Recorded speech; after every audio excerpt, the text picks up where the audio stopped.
الحمد لله نحمده ونستعينه ونستغفره ونؤمن به ونتوكل عليه ونعوذ بالله من شرور أنفسنا ومن سيئات أعمالنا من يهده الله فلا مضل له ومن يضلله فلا هادي له ونشهد أن سيدنا ومولانا محمدا عبده ورسوله أما بعد قال الله تبارك وتعالى أعوذ بالله من الشيطان الرجيم بسم الله الرحمن الرحيم يا أيها الذين آمنوا اتقوا الله حق تقاته ولا تموتن إلا وأنتم مسلمون صدق الله العظيم میرے محترم بزرگوں، اللہ رب العزت کا بے انتہا احسان ہوا کہ اللہ رب العزت نے ہم سب کی زندگی کے اندر شعبان کا مہینہ عطا فرمایا۔ پچھلا جو مہینہ گزرا تھا وہ رجب کا مہینہ تھا، اور اب جو مہینہ ہے وہ شعبان المعظم ہے، اور آئندہ جو آئے گا وہ رمضان المبارک ہے۔ گویا شعبان المعظم کو مقدمہ کہا جاتا ہے۔ اس کو یوں سمجھ لو کہ رجب کا مہینہ ہواؤں کے چلنے کا مہینہ ہے، شعبان کا مہینہ آندھیوں کا ہے، اور رمضان کا مہینہ بارش کے برسنے کا مہینہ ہے کہ رمضان المبارک کے مہینے کے اندر اللہ رب العزت کی رحمتیں برستی ہے، اس کی برکتیں نازل ہوتی ہے۔ میرے محترم بزرگ و دوستو،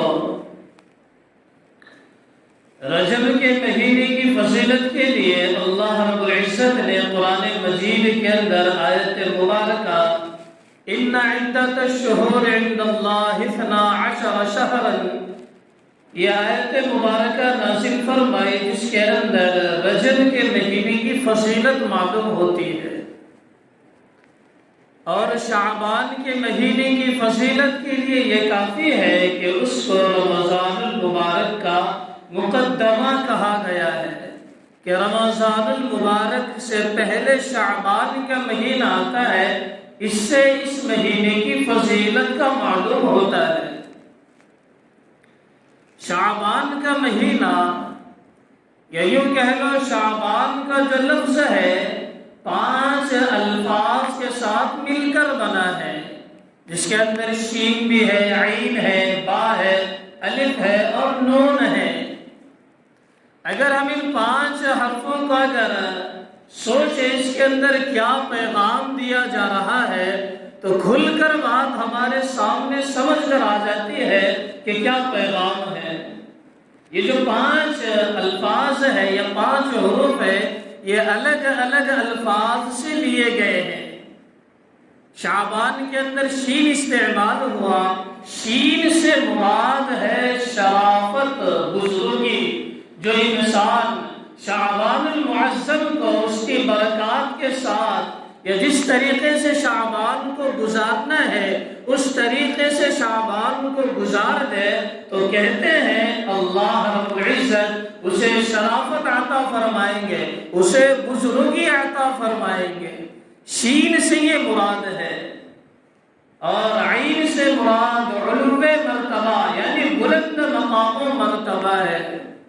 میرے محترم بزرگ و دوستو، اللہ رب العزت کی وہ ذات ہے کہ جسے چاہے بلندی تک پہنچا دے یا جسے چاہے نیچے گرا دے، یہ اللہ رب العزت کی واحد شان ہے۔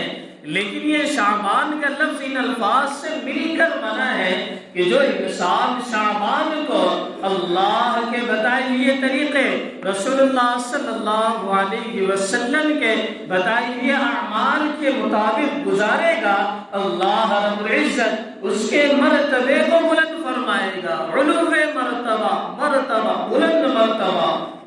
میرے محترم بزرگ و دوستو، شین سے شرافت مراد ہے، شعبان کا لفظ شین سے شرافت مراد ہے، عین سے علو مرتبہ بلند مرتبہ مراد ہے، اور با سے بر یعنی نیکی مراد ہے، با سے بر یعنی نیکی مراد ہے۔ شعبان کا مہینہ اللہ کے رسول صلی اللہ علیہ وسلم کی زندگی میں آتا تو اللہ کے رسول صلی اللہ علیہ وسلم یہاں سے رمضان کی تیاری شروع کرتے ہیں، یہاں سے رمضان کی تیاری شروع کرتے ہیں۔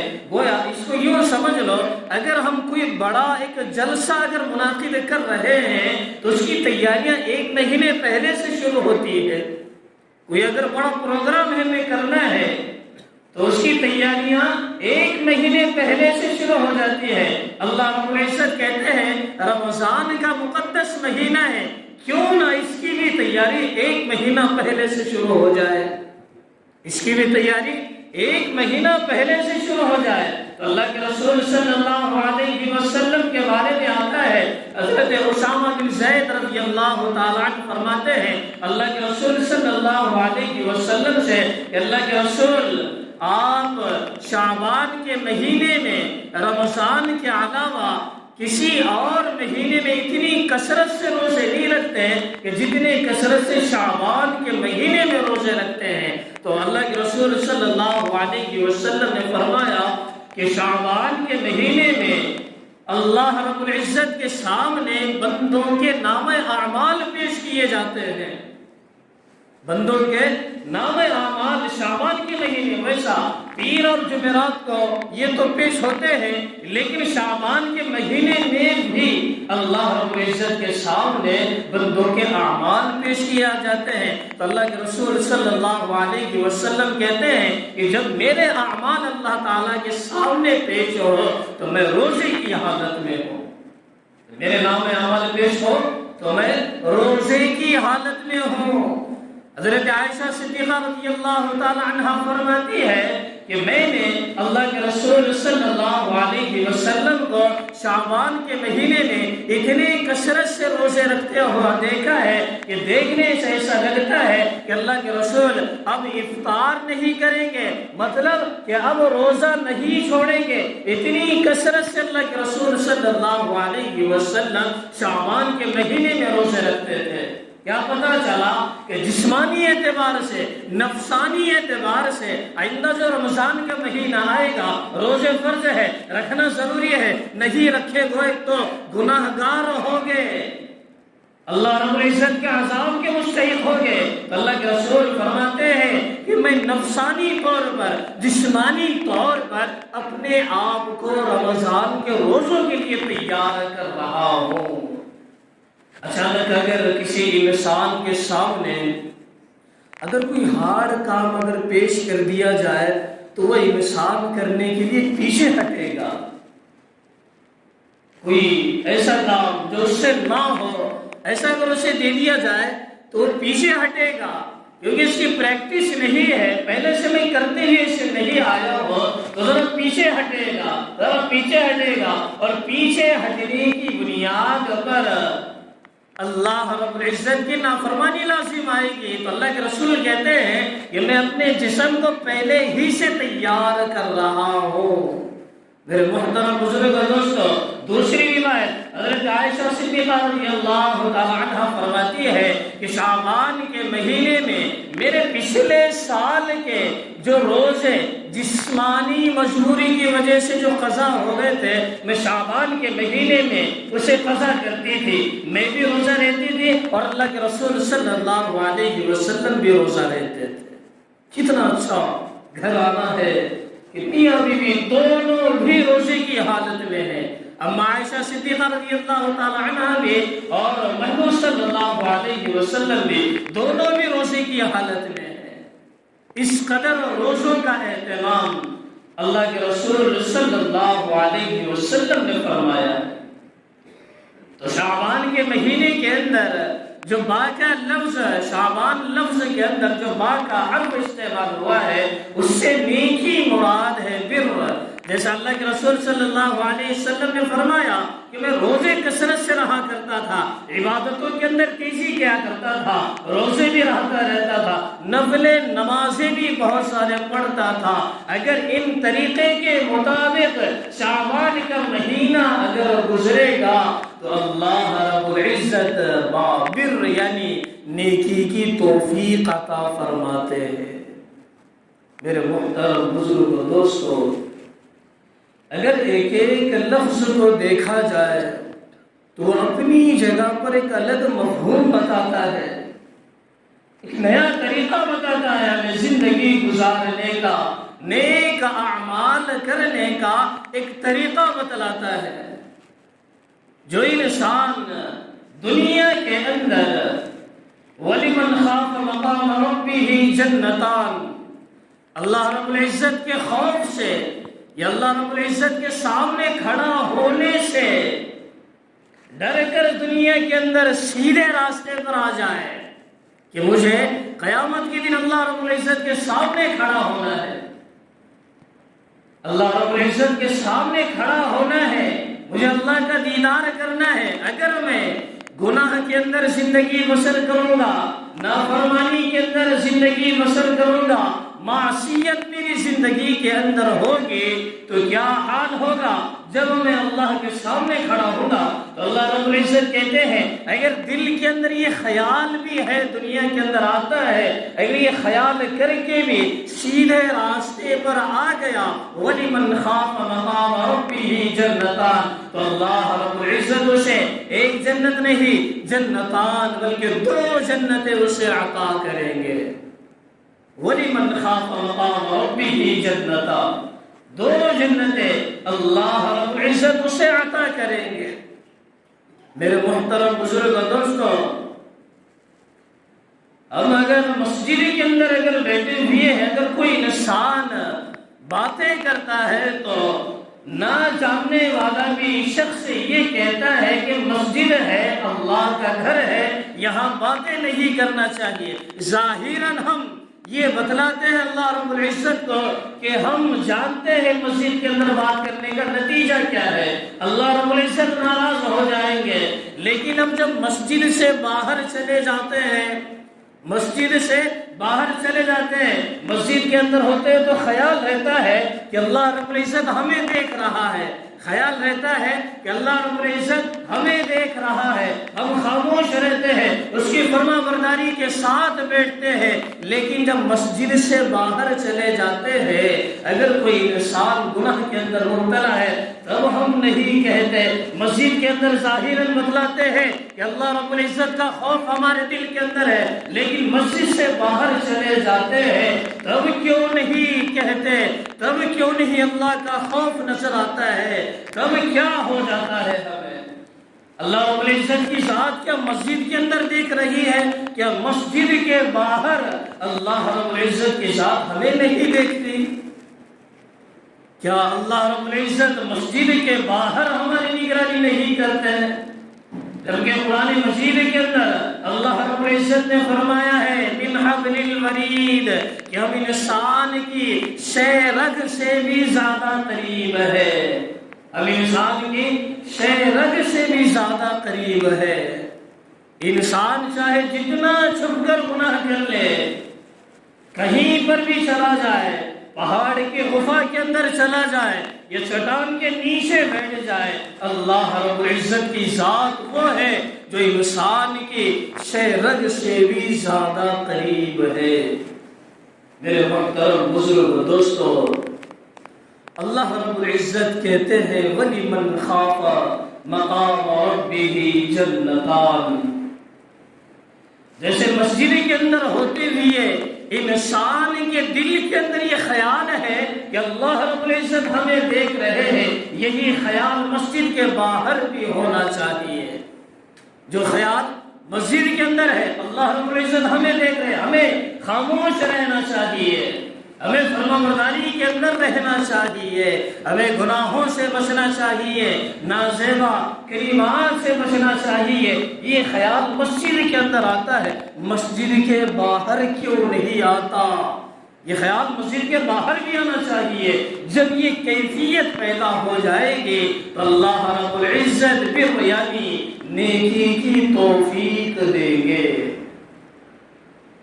شعبان جو لفظ ہے اس کے اندر حرف استعمال ہوا الف کا بھی، با کے بعد الف کا حرف استعمال ہوا، اس سے الفت الہی مراد ہے، اس سے الفت الہی مراد ہے، یعنی اللہ رب العزت کی محبت مراد ہے، اللہ رب العزت کی محبت مراد ہے۔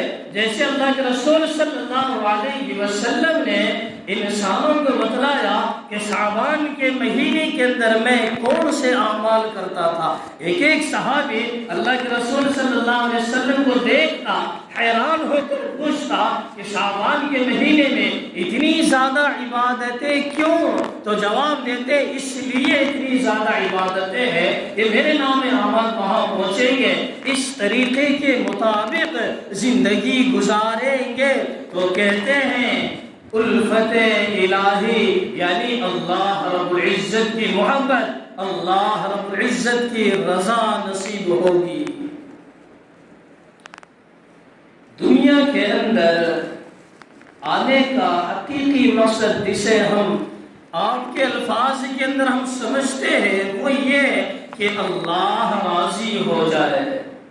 دنیا کے اندر آنے کا مقصد عام الفاظ کے اندر کہ اللہ ہم سے راضی ہو جائے، الف سے وہی کہا جا رہا ہے الفت الہی یعنی اللہ رب العزت کی محبت۔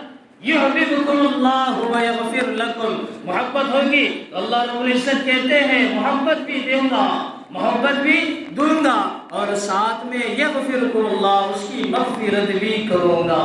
تو پتہ چلا کہ زندگی کا مقصد اللہ رب العزت کی رضا ہے، زندگی کا مقصد اللہ رب العزت کی رضا ہے۔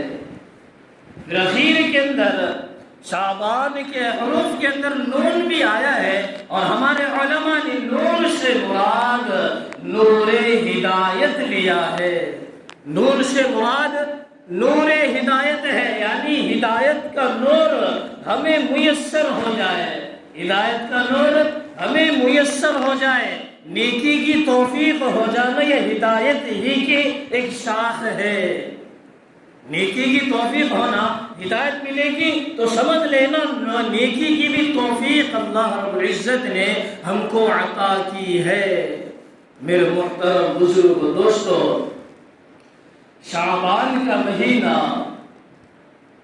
اپنی جگہ پر بڑی بابرکت والا ہے۔ ہمارے حضرات صحابہ کرام رضوان اللہ تعالی علیہم اجمعین کا اگر طریقہ ہم دیکھیں، ان کی زندگی کھنگال کا اگر ہم دیکھیں تو پتہ چلے گا، وہ کہتے ہیں کہ جب ہم شعبان کا چاند دیکھتے تو ہمارے صحابہ میں سے کچھ قرآن مجید کی تلاوت کے اندر مصروف ہو جاتے، کچھ رمضان کی تیاری کے اندر مصروف ہو جاتے، کچھ روزے رکھنے کے اندر مصروف ہو جاتے، کیونکہ رمضان کی آگے تیاری کرنی ہے۔ اگر ہمارے اکابرین کا طریقہ اگر دیکھیں تو ان کی زندگی کے اندر بھی یہی اعمال ملیں گے، یہی اعمال ملیں گے۔ ہمارے صحابہ کرام رضوان اللہ تعالی علیہم اجمعین کے جو کاروبار تھے، جو تجارتی اسفار وہ لوگ کیا کرتے تھے، ہمارے سامنے ہمارے جو کاروبار ہے وہ ان کے سامنے کوئی معنی نہیں رکھتے۔ ہمارے کاروبار لاکھوں کے ہو سکتے ہیں، لیکن ہمارے صحابہ کے جو کاروبار تھے وہ لاکھوں اربوں کروڑ ٹریلین ملین وہاں تک ان کے کاروبار پہنچے ہوئے تھے۔ تو وہ حضرات صحابہ کرام تجارتی جو اسفار کیا کرتے تھے اس کے اندر بھی کمی کرتے تھے، کیونکہ اب رمضان کا مہینہ آ رہا، یہیں سے ہم تیاری شروع کریں گے تجارتی سفر میں، اور جو لین دین کا کام کیا کرتے تھے وہ بھی اپنے حساب و کتاب کے اندر لگ جاتے تھے کہ یہاں سے حساب و کتاب کر کے ہمیں ایک جگہ بیٹھ جانا ہے اور رمضان المبارک کی ہمیں تیاری کرنا ہے۔ یہ ہمارے حضرات صحابہ کرام رضوان اللہ تعالی علیہم اجمعین کا طرز عمل ہوا کرتا تھا۔ اور اسی کے ساتھ ساتھ شعبان کے مہینے کے متعلق اور ایک بات گردش کرتی ہے کہ شعبان کے مہینے کے اندر کسی ایک خاص دن کے ارادے سے یا کسی ایک خاص دن کو متعین کر کے گھر کے اندر میٹھا بنوانا یا گھر کے اندر حلوہ وغیرہ بنوانا، یہ کسی کتاب سے ثابت نہیں ہوتا۔ اگر کوئی انسان گھر کے اندر نہ بنائے، دوسرے انسان اس پر ملامت کرنے لگے کہ اس نے فلاں دن میٹھا نہیں بنوایا، اس نے فلاں دن گھر کے اندر حلوہ نہیں بنایا، اس کے اوپر ملامت کرنے کی بھی اجازت نہیں ہے۔ اگر اس نے نہیں بنایا تو اس نے کوئی ایسا بڑا جرم نہیں کر لیا، ہاں جس نے بنایا ہے اس نے شریعت کے اندر ایک نئی چیز کا پیدا کر دیا ہے۔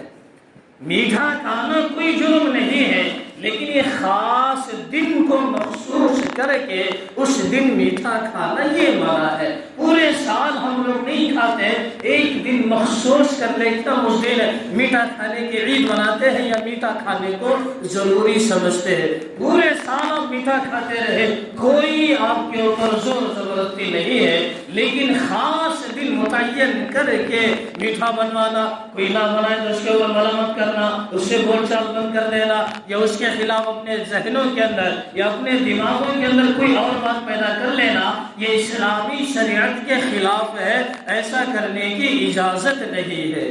تو میرے محترم بزرگ دوستو، یہ شعبان کا مہینہ اصل رمضان کا مقدمہ ہے۔ مقدمہ کہتے ہیں پہلے آنے والی چیز کو، مقدمہ کہتے ہیں پہلے آنے والی چیز کو۔ پروگرام کر لو، تیاری ایک مہینے پہلے سے شروع ہو جاتی ہے۔ کوئی شادی بیاہ کرنا ہے تو تیاری ایک مہینے پہلے سے شروع کر دیتے ہیں۔ تو اسی طریقے سے رمضان آ رہا ہے، بڑا رحمتوں کا مقدس مہینہ ہے، تو اس کی تیاری یہیں سے شروع ہونی چاہیے۔ اپنے جسم کو تپا تپا کر روزوں کی حالت سے بھوک برداشت کرنے کی عادت اپنے جسم کے اندر پیدا کرنا ہے، اور اس کی تیاری یہیں سے شروع کرنی ہے۔